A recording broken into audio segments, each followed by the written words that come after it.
get back. So I've just hit record now, so we are good to go. Let's make sure I don't have anything in the background that I shouldn't.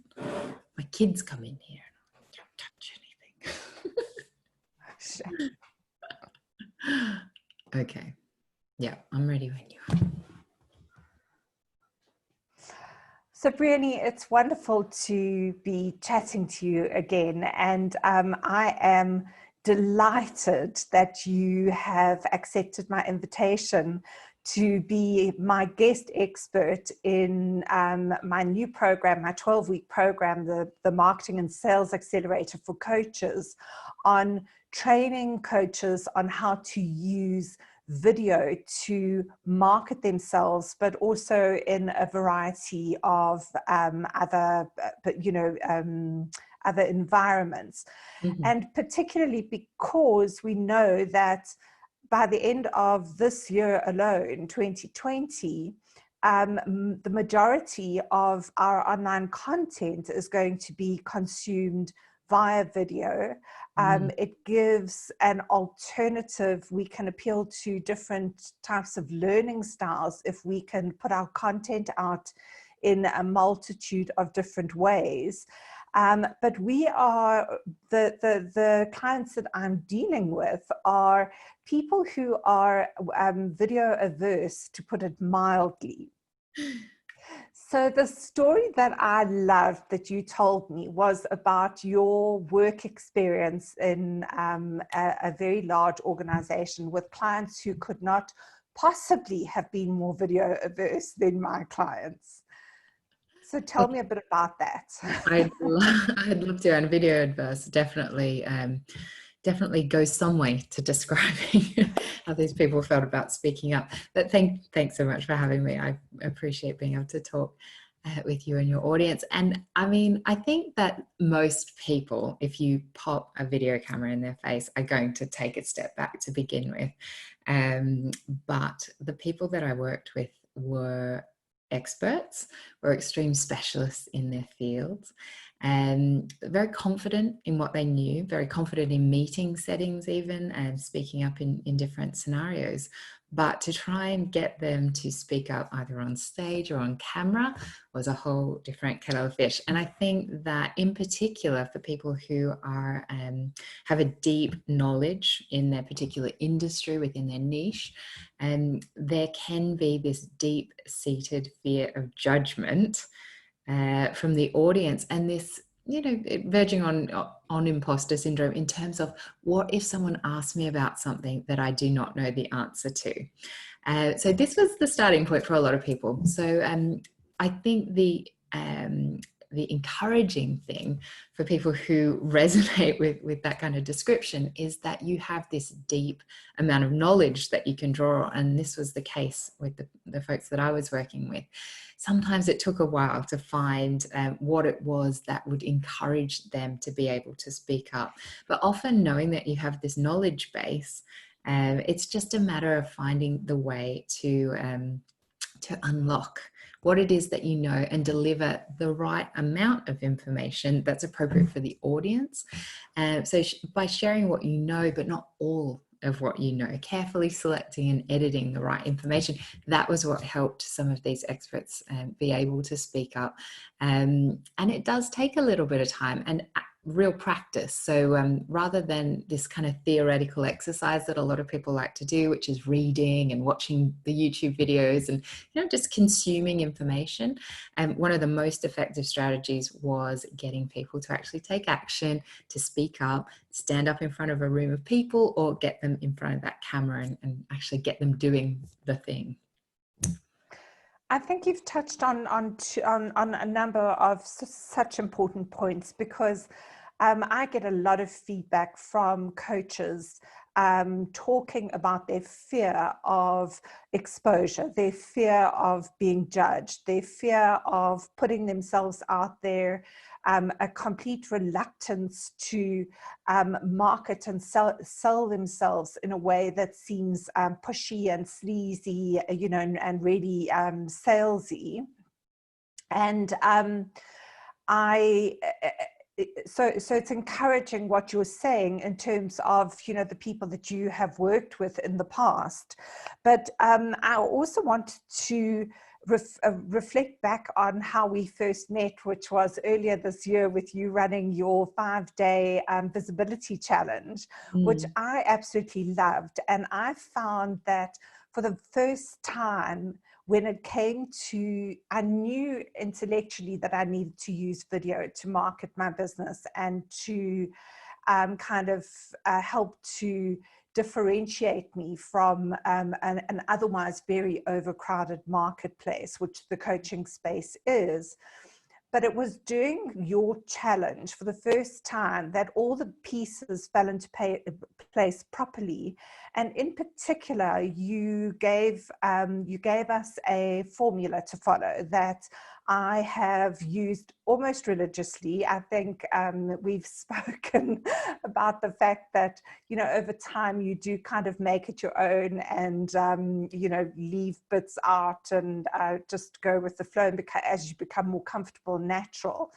But that was such a transformational experience for me. And then working, you know, further working with you, watching what you do, the way that you work with your clients, you know, that was really what drove me to think this is the right kind of fit and the right kind of person to work with my clients with their level of aversion and fear about being exposed, about putting themselves out there.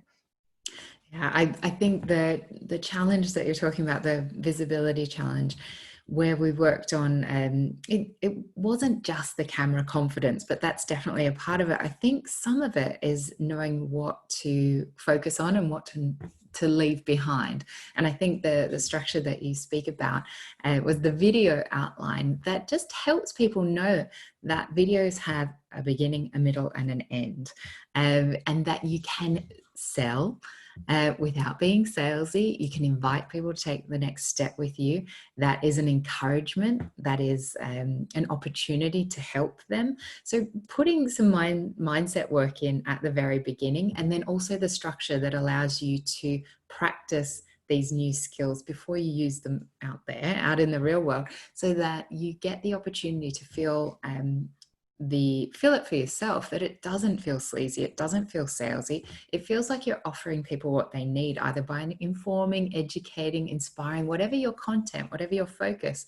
There's an opportunity to share things with people, and that as business owners, as coaches, as people that are here to help, we can hope that our work speaks for us, but it doesn't speak by all on its own. You have to help it along. Marketing is just such an essential part of running your own business that it needs to become an extension of your of the way you share your expertise. I think that's a useful way to think about it, that it doesn't matter how much you know if no one else knows about it. And that's where video comes in, because like you say, it's just the most effective way for people to get to know you, to hear what you sound like, to see what your kind of personality, what your vibe is. And it does the greatest thing, because it attracts or it repels. And I know that repel doesn't feel like something that you want, but actually you and I both know that's the most useful thing that can happen early days, because then you're really continuing to talk to the people that truly get what you're putting down. They like the way that you look at things. They are getting value out of it. And then you just deepen this relationship. And I think that that's something that coaches can resonate with, this kind of relationship building over time.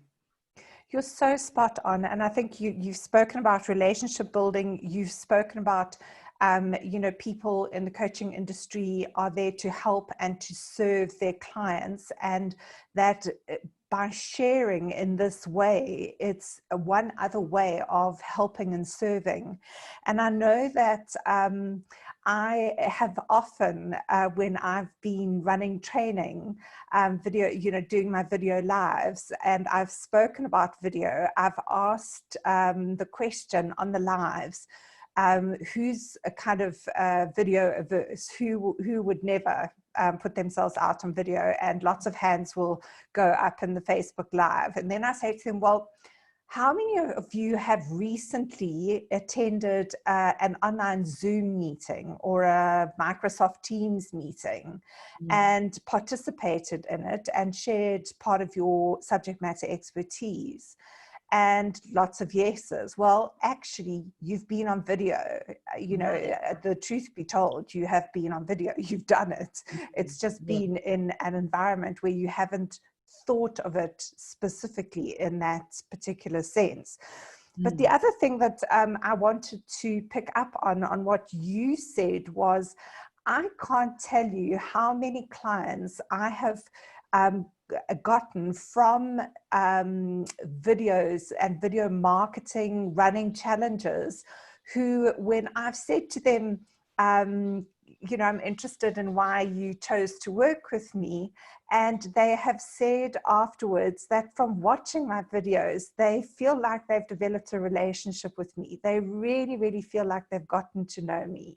And I think it just is such a powerful tool that builds you out into another dimension, in, you know, as opposed to an article, for example.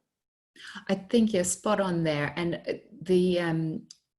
the focus that is so helpful for people is to come and lead with value. So if you truly feel icky about the idea of people seeing you as salesy, that, oh, if I show up 2 days a row on video, they're going to think I'm trying to, you know, ram something down their necks.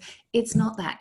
If you come with value first, with a quick win for people, answering questions that they might be considering, clearing through the noise and helping people know what to focus on, or providing a process, something that you know really does help people out, you are coming with value first. Now, the secondary benefit to that is that you get to showcase your expertise as well. So you can't tell me that out there, after you spent 5, 10, 15, however many years in your industry or in complementary industries that have built up your knowledge over time, that your unique perspective is not valuable to other people. I think by taking the opportunity that is free, that is available to any single person on Facebook or on LinkedIn, if you've got that capability on LinkedIn, even YouTube, you know, the possibilities for video are really so exciting, because there are such low overheads to getting involved with video. It's free if you want it to be free forever. Yeah. Right? But you can get in front of so many new people. And like you say, you get to the point where you meet someone on a Zoom call, a discovery call for the first time, but they've seen your video before and they don't know, they almost forget that they haven't met you before. Exactly. And I think that blurred line is it's the relationship building that you're talking about, that it goes so far. It does so much work for you. And people are still coming to me, watching videos from months and even a year ago, saying, oh, I saw that you covered this topic and you asked about this question, you know, can we talk about that? So it's not as though this asset that you create is done in a moment and then no one sees it ever again. They keep on working for you. And I think that's the beauty. You are building and creating this kind of compound interest almost, if we've got any financial folks that appeals to. Yeah, and that's such an important word. You know, I was looking, and when you talk about building assets for your business, I was looking back at the videos that I've created since probably November last year. And in total, before I even turn around, I have got 45 videos now.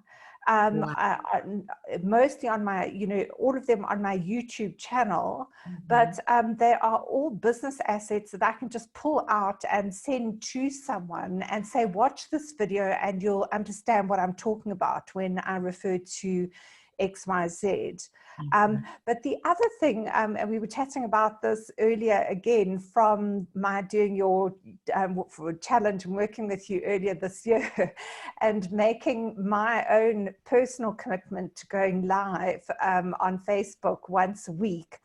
One of the things that it has forced me, and you spoke a little bit to the fact that, you know, we've all got so many years experience and expertise. We've got opinions. We have developed our own kind of approaches and ways of thinking.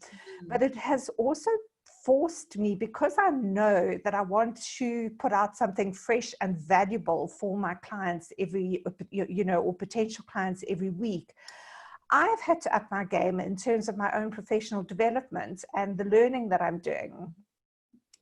So it's been a wonderful journey in terms of, well, what do I think people would find interesting? And, you know, do I know enough about it, or do I need to dig a little bit deeper and develop my own subject matter expertise in that particular area? So it's been a very good discipline for me in terms of my professional development.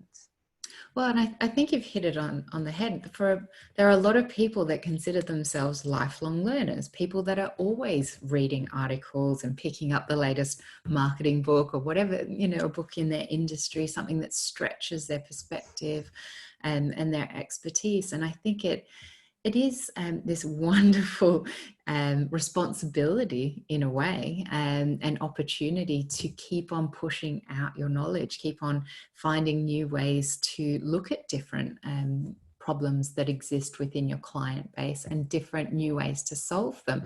But it also brings you back to what you know to be true as well. And you come back to these kind of universal themes, and that can be really helpful for people that think, oh, I don't know what to talk about.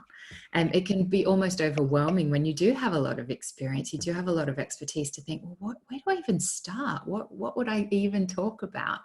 And I think that's one of the exciting things that people will get into in the materials that I'm sharing with your group program, because it really does step them through, all right, here's the world, the universe of things I could talk about. How do we break this down in just a logical, practical way, and give people slices of useful information, cuts of you know, relevant strategies that are going to help them.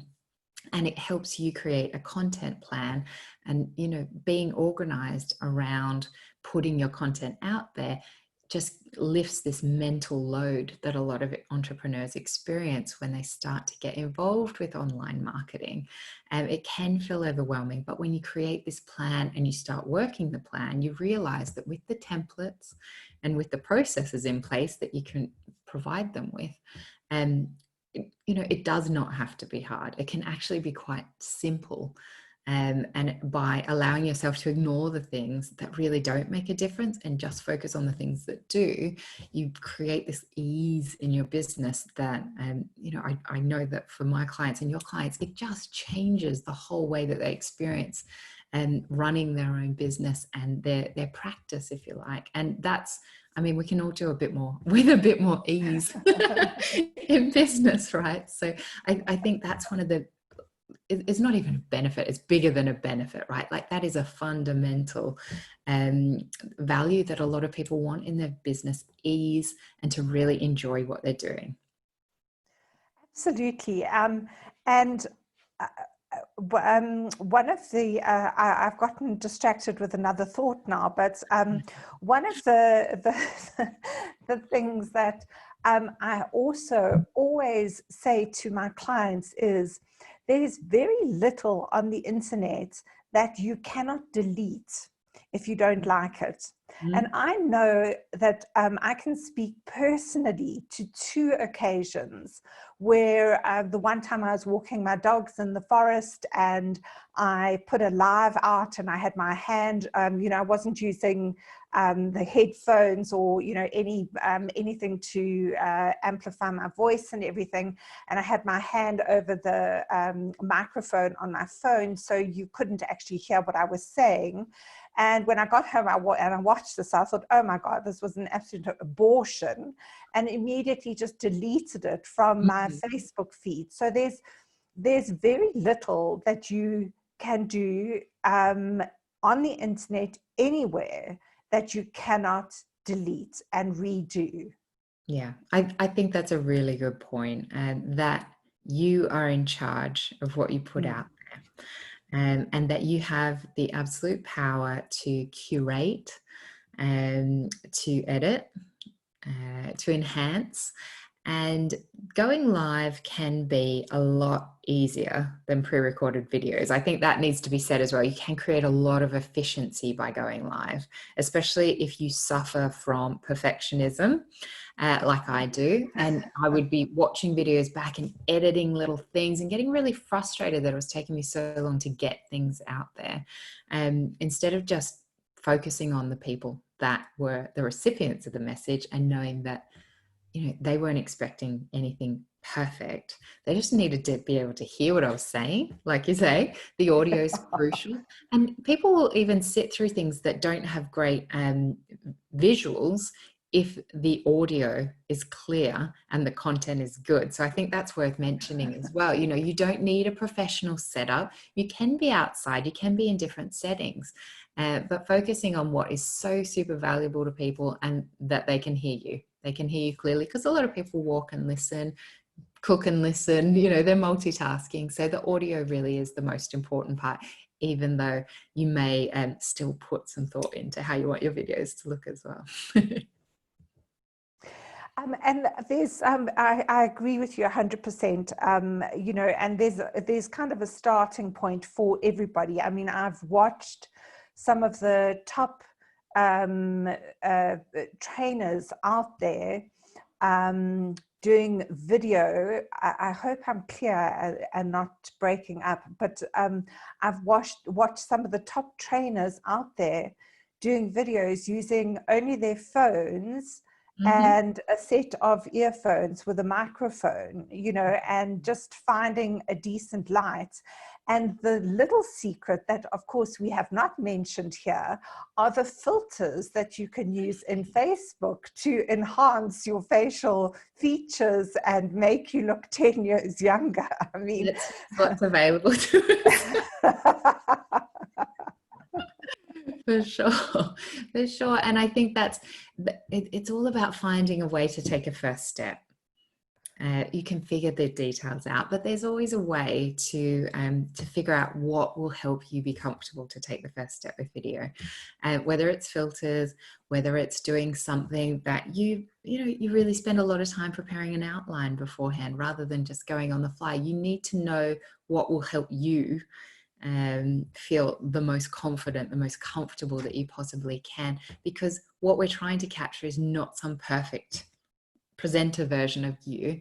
Of yes. course, we want to come with some polish. We want to be able to show what we know. But the fact is, people want to see who you are.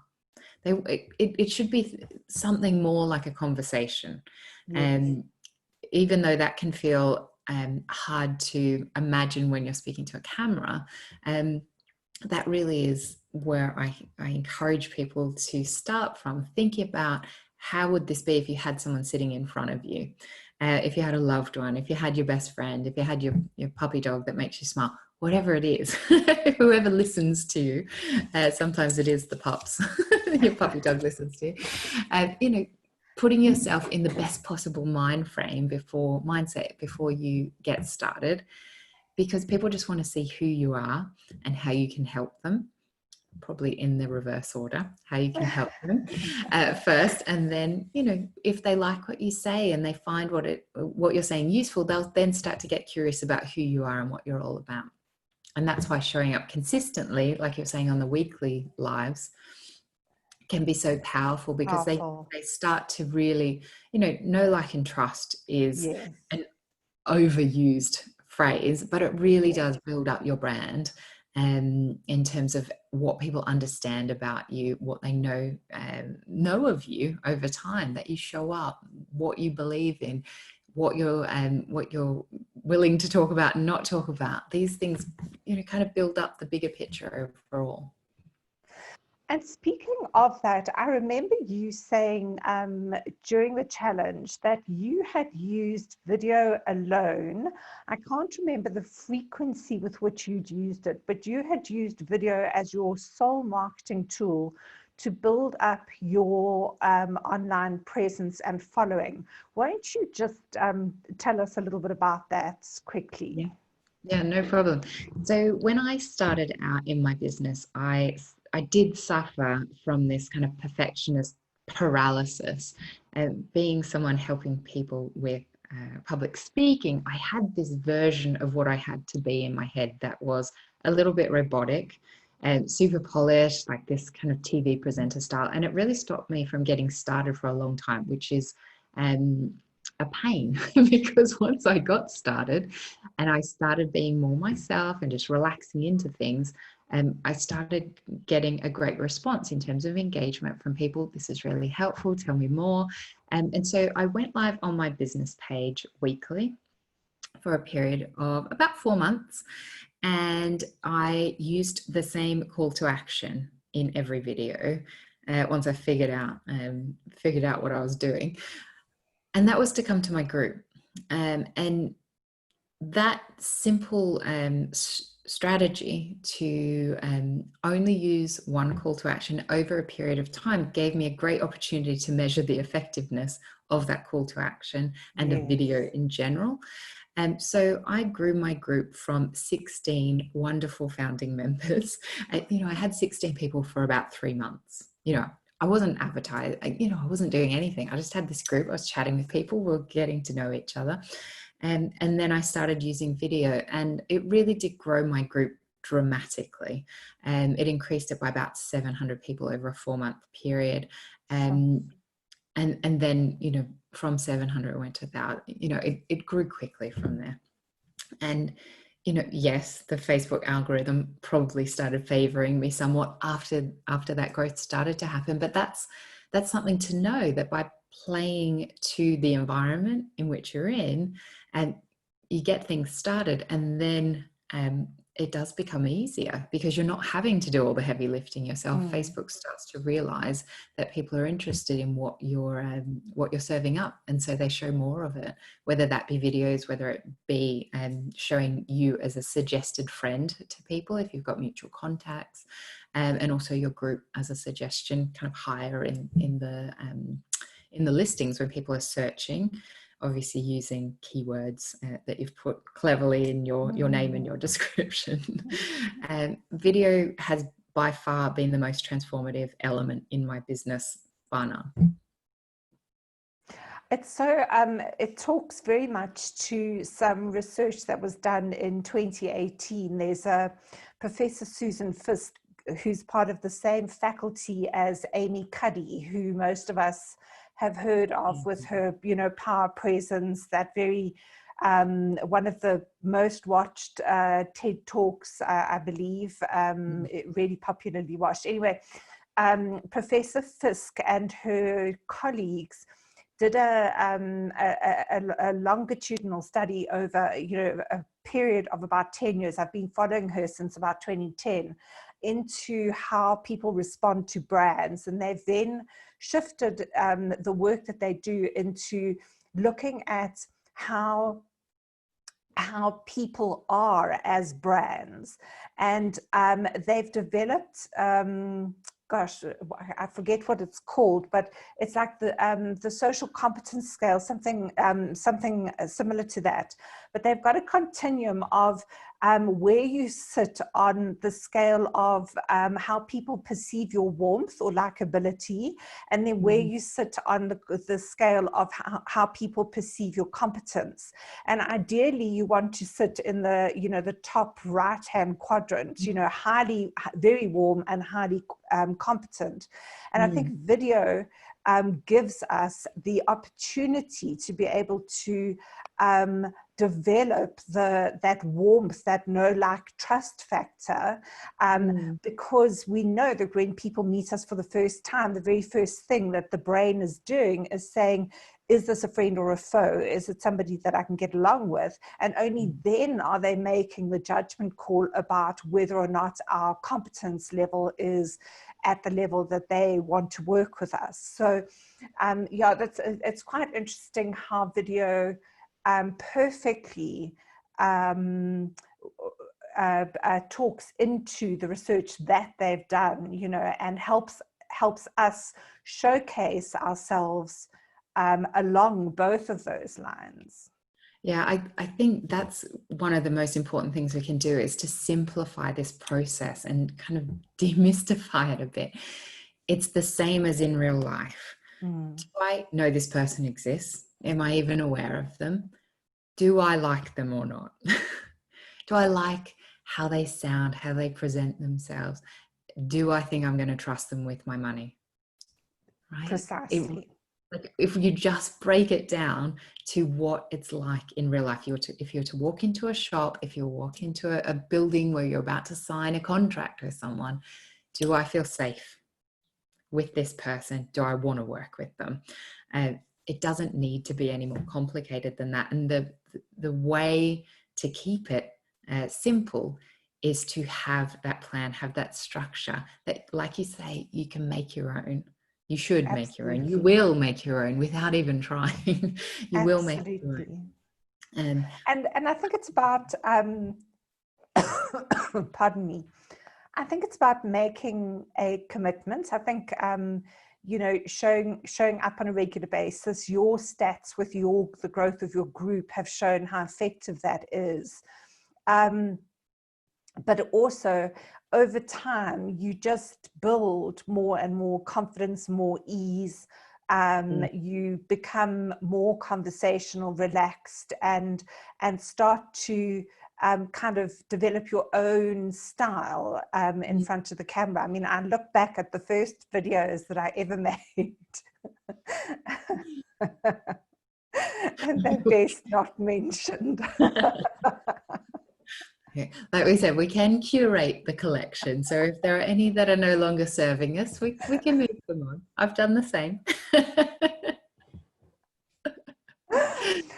But anyway, thank you so much for your, I mean, I'm so excited with this collaboration. I feel like I couldn't have collaborated with a more wonderful person. I just love your work, and I love the way that you work. Just for anybody who's watching this, my Marketing and Sales Accelerator for Coaches is a 12-week program, and Bree's guest expert training is going to come in the 8th week, where we talk specifically about things like video that will just skyrocket your marketing results and the ability to market yourself. So I'm really excited and honored and delighted to be in collaboration with you, and I just want to thank and appreciate you. Oh, likewise, I'm really excited for the opportunity, and as much as anything else, the opportunity to help other people get past this and start really feeling comfortable and getting those videos made. Let's just get it done, guys. And it's something you do so well. I mean, I've had personal experience of it, or, you know, and if it wasn't for my own personal transformation, I wouldn't be here talking to you now about our exciting collaboration. Wow, I'm excited to be a small part of that transformation. You did the work, and you have been consistently showing up, and I think that's amazing. I love it. I get so excited to see the possibilities come to life. So thank you so much for having me. I appreciate it. Oh, awesome. Bree, thank you, and enjoy the rest of your day. Thank you. Okay, great. So I think that went very well, and I'm quite happy that we've covered everything that I think was important to cover. So thank you. Thanks a mil. Ooh. No, that went really smoothly, and it was like we scripted it, but we didn't. I mean, that was smooth as butter. I love what you say as well about how you can move into this like really kind of conversational. This is what it would be like if we're sitting down having a chat in an office, you know, in a meeting room or over a coffee. And I think that's the beauty of the work that you've done, that you just get to the point where people get to really see you. It's not like a version of you, it's you. And I didn't want to put it in these terms, but we do sometimes do ourselves a disservice by showing up as some weird robotic version of ourselves when we're not really fully showing what we're capable of. Absolutely. And I think, I'm sure But I've spoken to you about it before, but I caught, um, uh, I think it was earlier this year, possibly even about the same time that you were running your challenge. There was this guy on, I don't even know what his name was, but there was this guy on Facebook running a challenge, and I don't know if in France you get those for kids, like funny pillows, and they're like emoji pillows, yeah, big yeah, yellow. Um, and he had, like, he would start each video with a different emoji pillow in front of his face, and it just, it was such a turn off for me. I couldn't get beyond it to actually listen to what his content was. oh, he could have been brilliant, but picked He the could have. wrong props. It was like, I just, yeah, it was so unnecessary. And but it did make him stand out. I mean, when you saw this big yellow emoji thing, coming up in your feed, you knew exactly who it was, I must say. But yeah. That was the point, right? But it's not going to appeal to everyone. I mean, for me, that would be a bit. Yeah, sometimes I do end up working with a lot of women because I think the kind of professional and slightly more branded videos are more my speed, instead of these kind of bro type videos that are a bit more Oh, gimmicky, a bit more like brash. Yeah, not my style at all. yeah, and kind of really American almost, Yeah. yeah. Yeah, it's interesting you say that. My girlfriend that I was with yesterday is a coach, an online coach as well. And she was saying, I was doing this challenge and it was a British lady. And my goodness, she spent half the time saying hello to people and not just jumping into the content. My friend's Canadian. She's like, I was just dying for some American directness.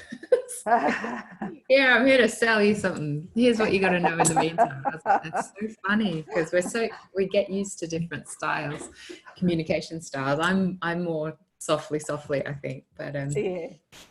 I do like it when people get to the point as well. Not too many hellos and interrupting.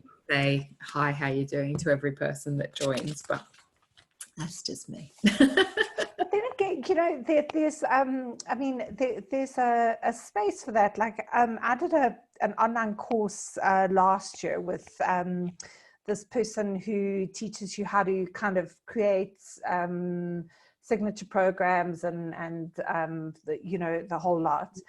And she then shifted what she was training people on. So initially it was all the little bits, around creating your first lead magnet and then using one of the email things and plugging it in and lead pages and all that kind of stuff. And then she moved to specializing in launches and teaching people how to launch. And when she shifted into that, she started, she changed the name of her group and she was going on a weekly basis and giving, information away. But before, she had greeted people as they'd come into the videos and said, hi, Megan, it's nice to see you. Megan was one of my students on blah, blah, blah, blah, blah. And she went to the complete opposite, where she didn't even greet or acknowledge anybody who was who came into the videos. And it just it was so kind of people are giving of their time. And I Yeah. think there's a delicate balance between acknowledging people who have joined you and versus like, just, I don't know whether, I have a suspicion that she wanted to be able to download those videos and use them elsewhere. And That that's why she was, often, yeah, yes, people start getting into repurposing mode and they're like, yeah, oh, I don't want to have to edit all this bump at the start, so I'll yes, just not do it. But if you're yes, going from being really engaging and creating engagement to being in broadcast mode where you're just kind of pushing information at people, that would feel like you're losing something, right? yes. You're losing part of that Yes. engagement, Yes. which is what attracted you to listen in the first place. Yes. Yeah. Yes. Yeah, I think it's So yeah, it's so interesting the different things that can trigger us, you know, and they can be so small and yet have such a big impact on our impression. yeah, and I think, you know, sometimes you kind of tune into people for a little while and then you move on in your business and you don't Yes. necessarily need that type of advice anymore. And but it's, yeah, I think it all comes down to whether that information is kind of filling that need that you have at that point. I don't have a lot of time for watching videos, and so I do get to the point where I think, well, Anything that. what do I actually need this week, this month, whatever. And you know, between watching client videos and then kind of creating course videos and doing things like that, you think, oh, you know, you got to be really selective. But I always come back to the people that I actually like and that I want to support. And I think that's what it comes down to. You know, sometimes it is relationship over content as Yeah. well. Yeah. I think Yeah. the best secret that I ever learned was being able to watch videos at double speed. Oh my goodness. Yes. I mean, who has time for 1x? Yeah. Yeah, anyway. Develop it. Yeah. All right. Well, I'm going to